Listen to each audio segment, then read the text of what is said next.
Radha Kriparohan. Aujourd'hui, nous allons continuer la glorification des pieds pareils au lotus de Srimati Radharani. J'ai trouvé d'autres beaux versets et une petite histoire qui inclut nul autre que Jayadev Goswami.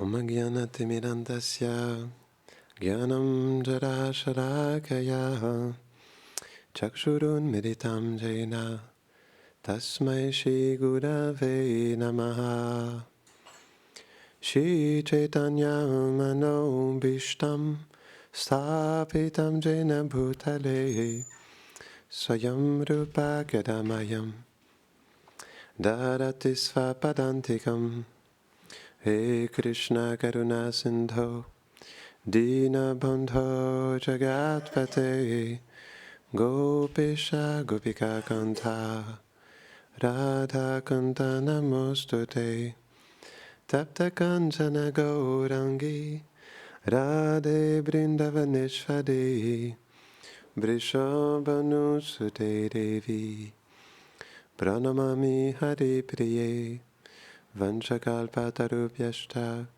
Kripa Sindhuvyahe Cha Patitanam Pavanebhyo Vaishnavebhyo Namo Namaha Jaya Shri Krishna Chaitanya Prabhu Nityananda Shri Advaita Gadadhara Shivasadi Gaura Bhakta Vrinda Hare Krishna Krishna Krishna Hare Hare Hare Rama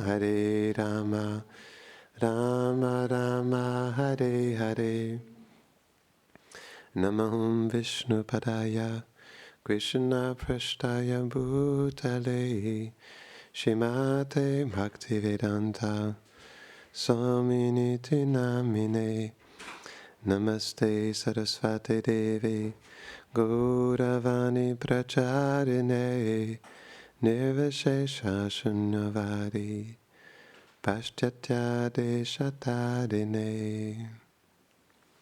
Avant de commencer, nous devrions tous retourner dans le jardin de notre cœur et offrir une prière sincère du cœur à notre maître spirituel, à Srila Prabhupada, à notre filiation spirituelle de nous avoir donné tellement de belles informations sur Radha et Krishna. La dernière fois, on a pu parler pendant 40 minutes sur les gloires détresses de Srimati Radharani. Comment c'est possible? Ça, c'est par la douce miséricorde de nos acharyas. Donc c'est important. On doit les recevoir dans notre cœur et les mendier de bien vouloir continuer à déverser ce doux nectar des divertissements de Radha et Krishna dans notre cœur. Donc aujourd'hui, je voulais commencer en citant un verset célèbre et très profond de Raghunath Das Goswami, qui se trouve encore une fois dans le Vilapa Kusumanjali. C'est le verset 16 et il s'adresse personnellement à Sri Radha. C'est une très belle prière du cœur. Ô déesse, je ne te prierai jamais que pour l'excellence de tes pieds pareils au lotus. Je m'incline devant l'idée de devenir ton ami, mais je me réjouis sincèrement de devenir ta servante. Donc on sait que Raghunath Das Goswami, c'est l'un des 6 Goswamis de Vrindavan, mais dans le monde spirituel, comme il décrit dans le Vilapa Kusumanjali, qui est Vilapa Kusumanjali, ça veut dire une offrande de bouquet de fleurs au pied de Sri Radha. Et dans ce livre-là, il partage le service qu'il aspire à faire, ou le service qu'il médite sur, dans sa réalité éternelle envers Srimati Radharani. Et lorsque je cherchais à trouver quelle est la personnalité de Raghunath Das Goswami à Vrindavan, il y a différentes opinions, dont certains le désignent comme Rasa Manjari, d'autres comme Rati Manjari, et aussi d'autres encore comme Bhanumati Manjari. On doit comprendre aussi que parfois dans une personnalité, il peut y avoir différentes, comme par exemple, si on regarde Haridas Thakur, il y a le Havesh de Brahma et de Prahlad Maharaj. Donc dans une personnalité, il peut y avoir aussi différentes présences de différentes personnalités. Mais pour l'instant, je n'ai pas trouvé plus d'informations sur eux. Mais tout de même, Raghunath Goswami, c'est un très grand dévot du Seigneur et c'est le Rasa Acharya, le Prayojana Acharya, pardon. Prayojana Acharya. Rupa Goswami, il est le Abhideya Acharya et Sanatana Goswami, il est le Sambandha Acharya. Donc Prayojana Acharya, ça veut dire qu'il nous explique le but qui est d'être avec Radha et Krishna. Et c'est pourquoi dans ses livres, il parle de beaucoup de rasa, du service direct envers Radha et Krishna. Et c'est pourquoi pour nous, Raghunath Das Goswami, il est un acharya très important parce que pas seulement il nous révèle, mais aussi par sa douce miséricorde, il place le prayojan dans notre cœur, ce qui veut dire le but qui est de devenir un associé éternel de Radha et Krishna. Aussi, je devais parler un peu de l'amour spontané, et cet amour spontané, c'est cet amour qui touche le cœur de Radha et Krishna, comme aussi on voit dans le Chaitanya Charitamrita. Chaitanya Mahaprabhu, il explique qu'il n'est pas très touché par les glorifications qui sont dans l'opulence, mais il est touché plus par la dévotion spontanée, tout comme la dévotion des résidents de Vrindavan.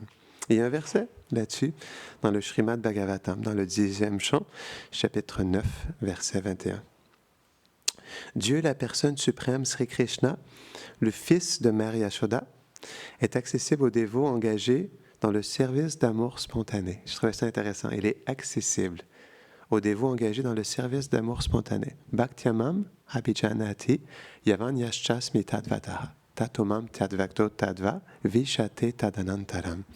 Que Krishna, elle peut être connu seulement par la pure dévotion. Et on le voit dans ce verset. Que Krishna, il est accessible aux dévots qui sont engagés dans le service d'amour spontané. C'est pourquoi c'est tellement important de suivre dans les traces de nos acharyas qui eux-mêmes sont des résidents de Vrindavan et qui nous montrent, comme Bhaktivinoda Thakur dans ses bhajans ou Narottam Das Thakur, il nous explique à travers le Sharanagati comment on peut développer l'amour spontané pour Radha et Krishna. Et je continue le verset, mais il est moins accessible à ceux qui sont dans la spéculation mentale, à ceux qui aspirent à la réalisation spirituelle par des austérités et des pénitences sévères, ou à ceux qui considèrent le corps comme le soi. Donc, d'où l'importance de méditer sur notre âme, si on veut attirer Krishna. Mais, comme l'explique Vishwanath Chakravarti Thakur dans son Madhurya Kadambini, il explique que Krishna devient attiré par notre cœur seulement et uniquement lorsque Srimati Radharani, elle infuse des doux sentiments d'amour pour lui dans notre cœur.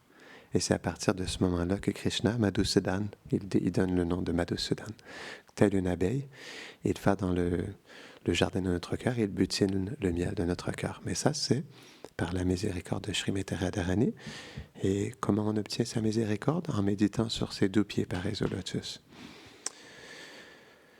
Donc, les acharyas aussi, ils donnent, je voulais donner un peu à quel point la poussière des pieds pareils au lotus de Srimati Radharani, mais aussi des gopis d'œuvrage, elle est très importante pour les dévots du Seigneur, parce que c'est expliqué que la poussière des serviteurs ou des servantes de Sri Radha, elle est très savoureuse, elle est importante, elle est autant recherchée que la poussière des pieds pareils au lotus de Srimati Radharani elle-même.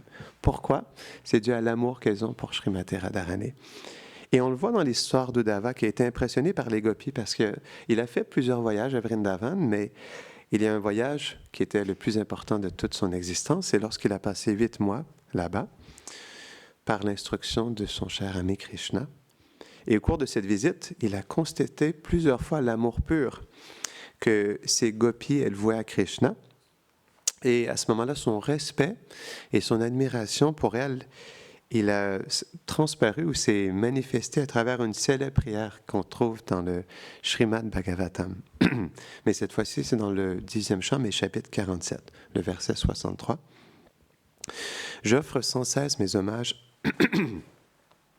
à la poussière des pieds pareils au lotus des femmes du village des pâtres de Nanda Maharaj. Lorsque ces gopis chantent à haute voix les gloires de Sri Krishna, leur vibration purifie les 3 mondes.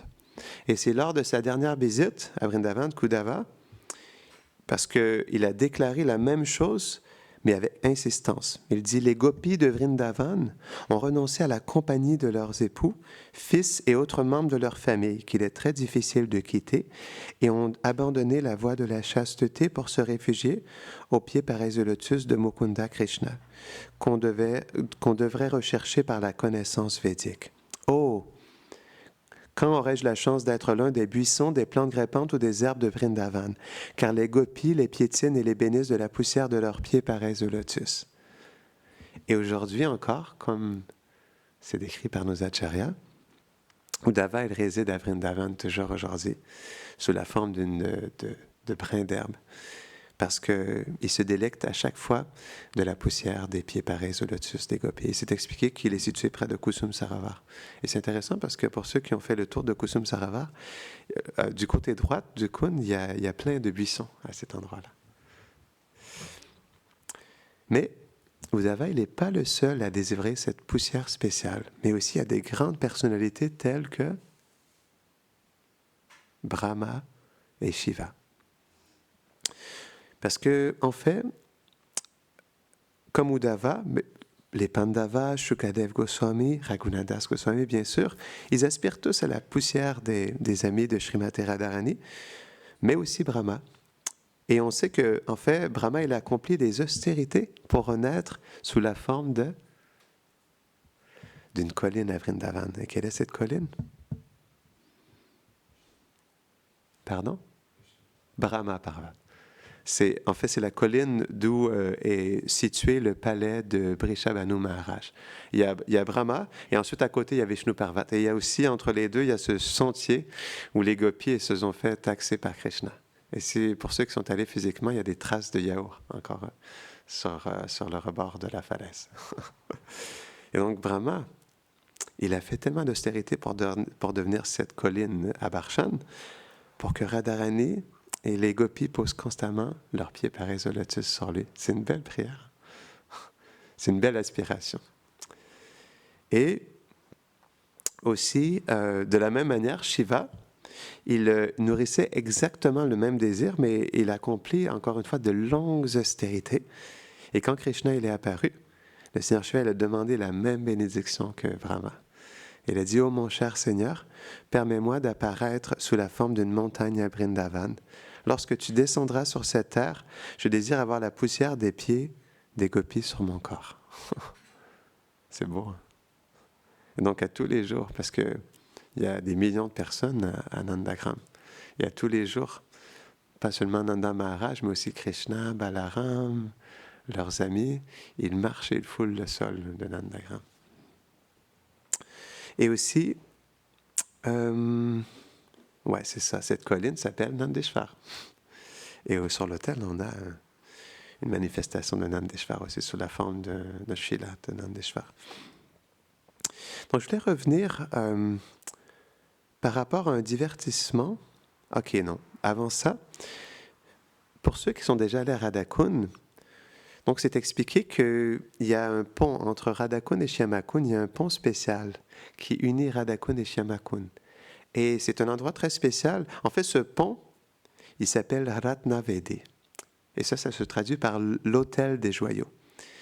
Et ce petit pont-là, il est très cher au cœur de Radha et Krishna parce que lorsqu'ils sont à cet endroit, ils vont sur ce pont et ils ont un moment très spécial sur ce pont. Et ils admirent la beauté de Radhakund et Shyamakund à cet endroit. Et pour ceux qui sont déjà allés à Radhakund, il y a un pont encore aujourd'hui. Il y a un chemin qui sépare le Radhakund du Shyamakund. Et au centre, il y a un autel qui est placé, le Ratnavedi, où ils sont placés les empreintes de pieds de Radha et Krishna. Donc ça, c'est une belle méditation et c'est un très beau divertissement aussi. Parce que c'est l'endroit où autrefois ils étaient totalement émerveillés par la beauté de ces deux lacs. Hein. Parce que Radhakund est l'amour liquide de Srimati Radharani, Shyamakund est l'amour liquide de Shyam. C'est pourquoi c'est un lieu qui est très spécial. Et même ce moment historique de l'histoire de Vraj, qui est capturé dans le Krishna Bhavanamrita, Vishwanath Chakravarti Thakur, dans le chapitre 14, le texte 21, il dit, en fait, c'est Krishna qui parle à Radharani. Et Krishna, il lui dit, Shri Radha, Ma bien-aimée, à bien des égards, la beauté de ton lac me rappelle ta propre magnificence. Les fleurs de lotus en fleurs sont comme le lotus toujours épanoui de ton visage. Et les abeilles qui voltigent ici et là sont comme tes yeux agités. Les vagues ondulantes et écumantes ressemblent à la douceur qui se dégage de ton sourire. Merci, Vishwanath Chakravarti Thakur.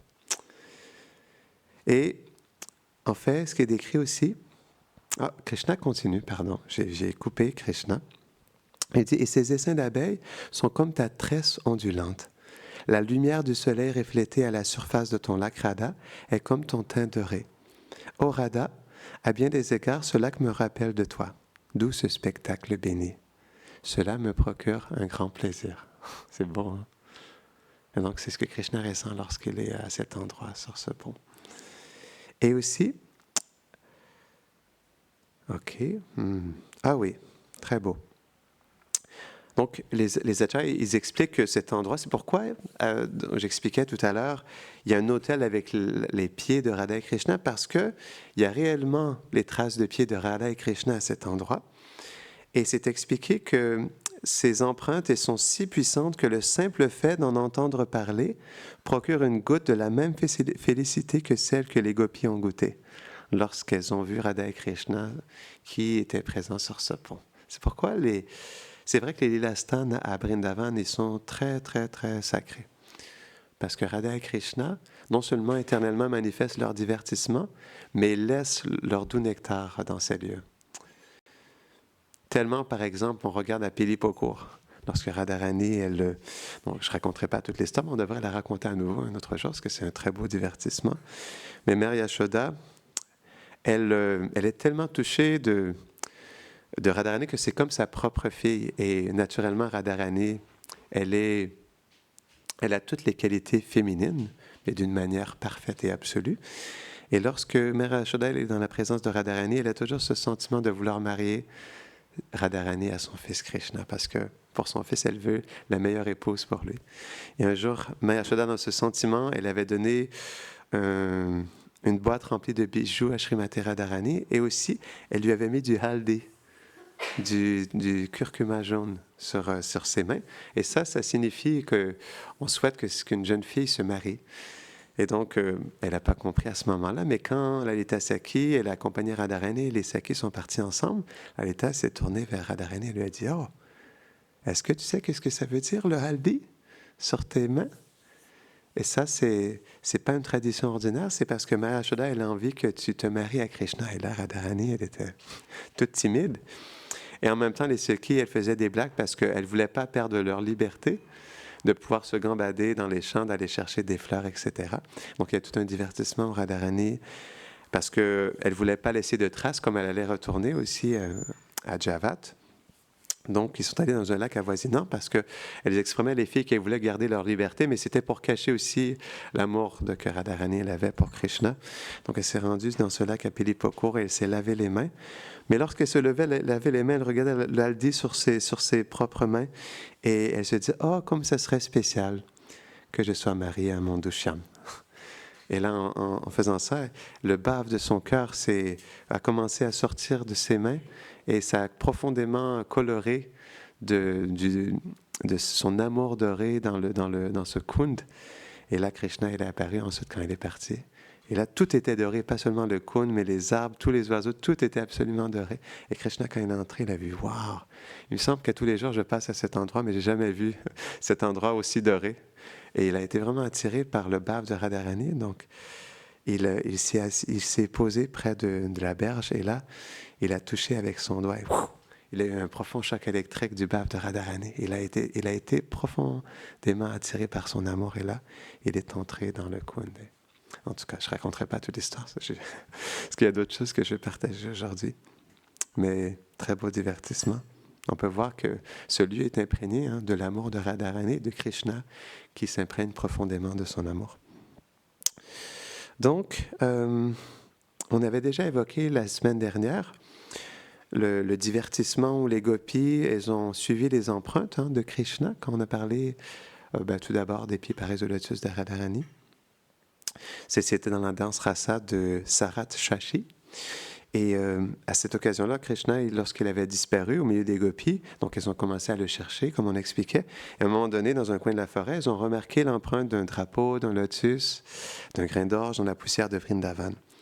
Ils ont reconnu ces symboles, ils ont vu que c'était les pieds pareils au lotus de Krishna. Mais aussi, il y avait les empreintes de Srimati Radharani qui étaient juste à côté de celles de Krishna, parce que les deux étaient une à côté de l'autre. Et c'est comme ça que, grâce aux empreintes qu'elle était laissées dans le sol, que les gopis ont pu discerner où Krishna avait posé son bras sur l'épaule de Radharani, où il avait soulevé, et où il avait cueilli des fleurs aussi de la forêt pour orner les cheveux de Radharani. Et en fait, en suivant ces empreintes combinées de Radha et Krishna, les gopis, elles sont allées un peu plus loin dans le cœur de la forêt.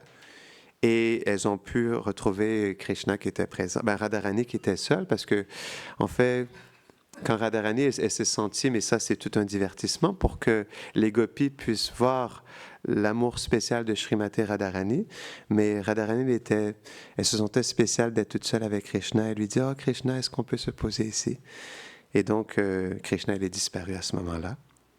Et Radharani était dans une séparation profonde.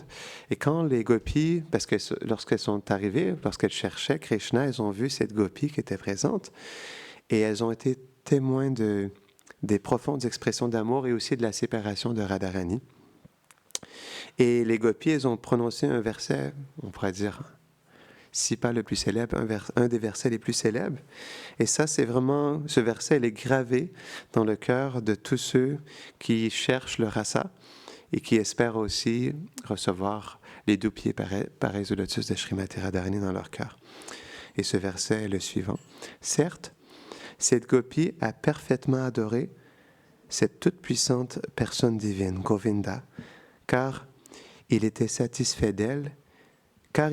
Parce qu'il était satisfait d'elle, il nous a abandonnés et l'a amené dans un lieu retiré. Et ce qui est intéressant, c'est que, en fait, les Sakis de Vraj, lorsqu'elles ont vu les traces des pieds de Srimati Radharani, elles ont eu différents sentiments par rapport à ces traces de pieds, parce qu'il y a différentes sortes de gopis. Par exemple, il y a les gopis qui sont avec Chandravali, qui, lorsqu'elles ont vu, parce qu'il y avait aussi, tout comme il y avait les symboles des pieds de Krishna, il y avait aussi les symboles des pieds de Radharani. Et donc, il y a eu différents sentiments dans le cœur des gopis. Les gopis de Chandravali, lorsqu'elles ont vu les traces de pieds de Radharani, elles se sont senties attristées que ce soit Radharani qui ait l'exclusivité avec Krishna. Ensuite, il y a les gopis qui étaient neutres, qui étaient un peu indifférentes, qui étaient plutôt neutres. Et aussi, il y avait les gopis de Radharani qui étaient très appréciatives que ce soit Radharani qui soit en fait toute seule avec Krishna. Et aussi, pour continuer par rapport aux pieds pareils au lotus de Radharani, Vishwanath Chakravarti Thakur, il exprime, mais d'une manière très belle dans son livre, le Ragavartma Chandrika, dans le chapitre 9, verset 32. Il dit « Quand mon cœur imprégné de préma se fondra-t-il en Shri Vrindavan, baigné dans l'océan de Madhurya, qui émane des pieds pareils au lotus de Shri Radha ?» C'est vrai que, donc depuis les dernières classes, on parle des gloires, des qualités de Srimati Radharani.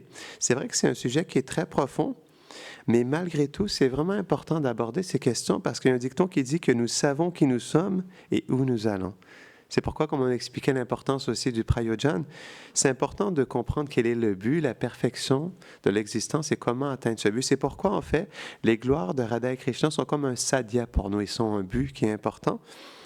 Et on peut se rappeler que même dans le Srimad Bhagavatam, qui est le roi de tous les shastras, il commence par se déclarer comme le rasa shastra, mais aussi il commence avec le mot maharasa, tel le doux début. C'est pourquoi aussi, on expliquait l'autre jour que Bhaktisiddhanta Sarasvati Thakur, il a passé 3 mois à partager le premier verset, parce que c'est le fondement du Srimad Bhagavatam. Et même aussi, ok, oui, c'est vrai, dans le Chaitanya Charitamrita, c'est dans le Antyalila, dans le chapitre 5, versets 45 et 46. Prabhupada, il explique quelque chose de très intéressant. Il dit « Lorsque nous entendons, nous décrivons avec une grande foi les divertissements du Seigneur Krishna, comme sa danse rasa avec les gopis, la maladie des désirs charnels dans son cœur et l'agitation causée par les 3 mots de la nature matérielle sont immédiatement annulées. Ce dévot retrouve alors son calme et son silence en écoutant ce sujet plus profond. Et j'ai trouvé quelque chose aussi d'intéressant de Bhaktisiddhanta Sarasvati Thakur. Et il dit, ça c'est à propos de la danse rasa, il a donné une conférence au Bagh Bazar en 1932, mais ça a été publié dans un magazine en 1934. Et il a déclaré « Depuis des jours, nous n'avons pas parlé du lila profond, mais ceci est notre bien le plus confidentiel. Ceci est notre seul sadhya, ça veut dire notre but, notre seul but. Il ne faut pas commettre l'erreur de croire qu'anartha nivriti, surmonter les obstacles comme la concupiscence et l'avidité, est le prayojana, ce qui veut dire le but de la vie. Celui qui pense ainsi n'atteindra jamais l'ananda prapti. Et ananda prapti, ça veut dire acquérir réellement ce qu'on a besoin, comme nous sommes faits pour être des associés de Radha et Krishna, et obtenir réellement ce que l'on désire vraiment. Et c'est pourquoi, il continue, c'est pourquoi je vais maintenant aborder l'Asta Kaliya Lila, les 8 divertissements quotidiens de Radha et Krishna. Et ça, c'est quelque chose qui est vraiment intéressant. C'est pourquoi aussi Srila Prabhupada nous a donné le livre de Krishna. C'est pourquoi il a voulu donner le Srimad Bhagavatam pour que les êtres puissent avoir accès aux divertissements de Radha et Krishna. Parce que Srila Prabhupada, il n'était pas certain qu'il allait terminer le Bhagavatam. Et c'est pourquoi, avant d'aller jusqu'au 10e chant, il a écrit... c'était en 1970, je pense, le livre de Krishna. Donc, il a écrit avant pour s'assurer que les êtres puissent avoir accès au divertissement de Radha et Krishna. Et donc, on parlait de ce but élevé. En fait, comment on peut recevoir ce but dans notre cœur? Il y a un verset dans le Bhagavatam qui déclare ça. Et ça, c'est un verset qu'on trouve dans le Mundaka Upanishad aussi, c'est on ne peut atteindre le but de la vie sans la miséricorde de Balaram. Et Srila Prabhupada, dans son commentaire, il écrit ensuite, par conséquent, lorsqu'on reçoit la miséricorde de Balaram, Nityananda, on peut atteindre très facilement les pieds pareils au lotus de Radha et Krishna. Et aussi, à propos du Seigneur Chaitanya, dans le Chaitanya Chandroka Nataka, dans le texte 88, c'est déclaré que plus nous nous abandonnons au service du Seigneur Chaitanya, plus nous acquérons la qualification pour le service des pieds pareils au lotus de Radharani à Vrindavan. Et c'est pourquoi le Seigneur Chaitanya est venu. C'est pourquoi il a amené cette miséricorde, parce que sans la miséricorde du Seigneur Chaitanya, de Nityananda, comme l'explique Bhaktisiddhanta Sarasvati Thakur, je crois que c'est dans un commentaire du Chaitanya Charitamrita, il dit que sans la miséricorde d'Advaita Acharya, on ne peut pas recevoir la miséricorde de Nityananda Prabhu. Et sans la miséricorde de Nityananda Prabhu, nous ne pouvons pas recevoir la miséricorde de Chaitanya Mahaprabhu. Et sans la miséricorde de Chaitanya Mahaprabhu, nous ne pouvons pas recevoir la miséricorde de Radha et Krishna. Donc, OK. Je vais vous partager un autre divertissement.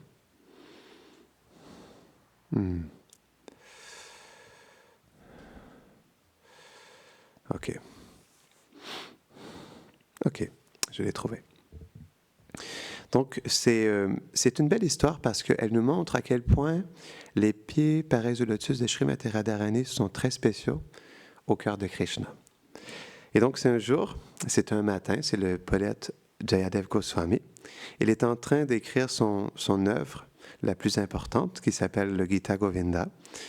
Et à ce moment-là, pendant qu'il continuait à écrire, son épouse Padmavati, elle préparait le déjeuner. Et donc, Jayadev, il décrivait comment, dans les divertissements de Krishna, il semble que Krishna, il est contrôlé par l'amour des gopis, mais en particulier l'amour de Srimati Radharani, tellement qu'il se sent subordonné à elle à ce moment-là et qu'il veut mettre ses pieds sur sa tête. Et pendant qu'il écrivait, il a commencé à écrire une phrase particulière qui exprimait cette idée-là, spécifique, mais il n'a pas terminé parce qu'il n'arrivait pas à accepter que Krishna prenait les pieds de Srimati Radharani et qu'il les posait sur sa tête.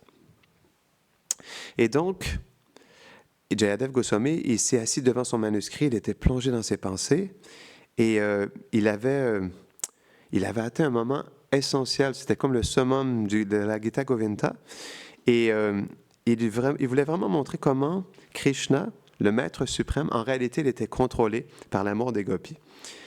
Mais là, il a hésité et puis il s'est dit, mais comment est-ce que je peux écrire une chose pareille? Il pensait comme ça, Krishna est le maître suprême, comment est-ce qu'il peut être contrôlé par les gopis? Et il était incapable de terminer la phrase. Donc, il a décidé de faire une pause pour réfléchir. Il s'est tourné vers son épouse Padmavati, qui était engagée dans la cuisine, et il lui a dit qu'il allait se promener et se baigner dans le Gange, parce que là, il avait besoin de réfléchir, de méditer là-dessus. Et il lui a assuré, t'en fais pas, je vais revenir bientôt, je vais juste faire mes ablutions et tout. Donc pendant qu'il est sorti, l'un des épisodes les plus étonnants de l'histoire des Vaishnavas s'est produit. Est-ce que vous vous rappelez qu'est-ce qui s'est passé? Donc Krishna lui-même, déguisé en Jayadev Goswami, il est entré dans la maison de Jayadev. Il est entré et il s'est approché de son bureau. Il a pris sa plume, il a écrit la phrase même que Jayadev il avait hésité à composer. Et ce verset, est-ce que vous voulez l'entendre? Il est immortalisé dans le cœur de tous les Gaudiya Vaishnavas. Et il a été écrit personnellement par Krishna pour glorifier Srimati Radharani. Shringara Garara Khandhanam Mama Shirasi Mandanam Dehi Padapalavam Udharam. Ô bien-aimé, tes pieds tendres, semblables à des pouces, sont l'antidote au venin de Cupidon. Place-les sur ma tête comme un ornement et une gloire. Le feu brûlant du venin de Cupidon est insupportable. Que le contact de tes pieds apaise le tourment de mon amour.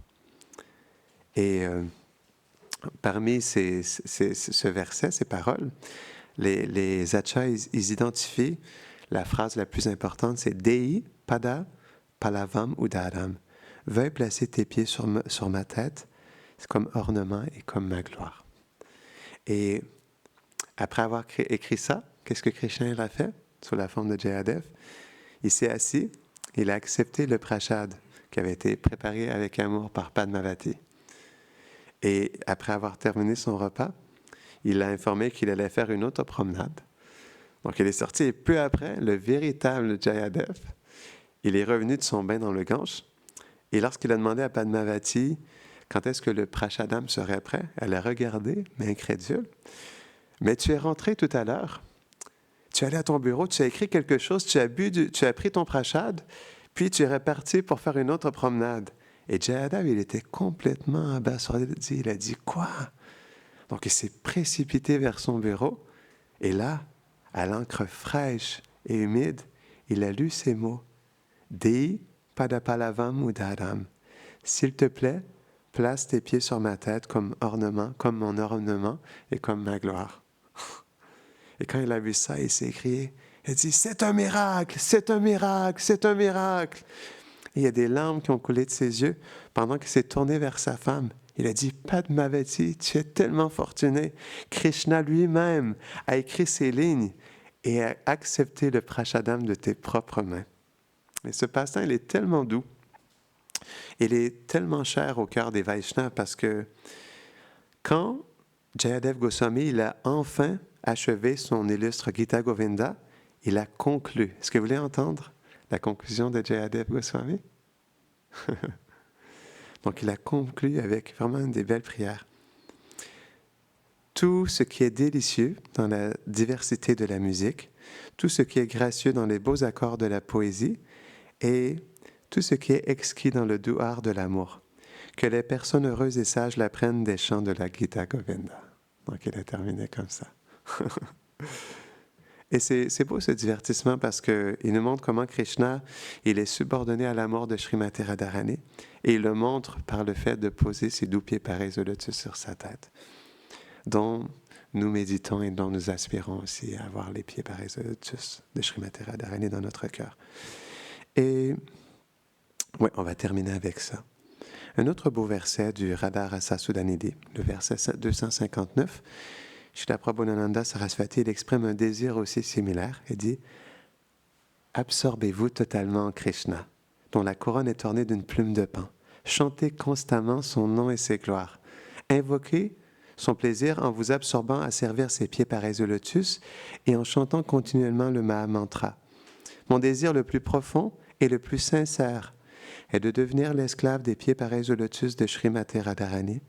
Par sa miséricorde immortelle, puisse-je atteindre l'amour spontané pour son service. » Et nous aussi, puissions-nous un jour atteindre les deux pieds pareils au lotus de Srimati Radharani. Ça, c'est le battement de notre cœur. Un médecin peut vérifier le battement de notre cœur. Mais notre véritable battement de cœur, c'est de retourner à la maison, à Goloka Vrindavan, là où nous sommes faits pour rester pour l'éternité, et de servir les doux pieds pareils au lotus de Radha et Krishna. Les doux pieds pareils au lotus de Srimati Radharani ki, Jai Gita Govinda ki, Jai Jayadev Goswami ki, Jai Nitai Gaura Premanande. Hare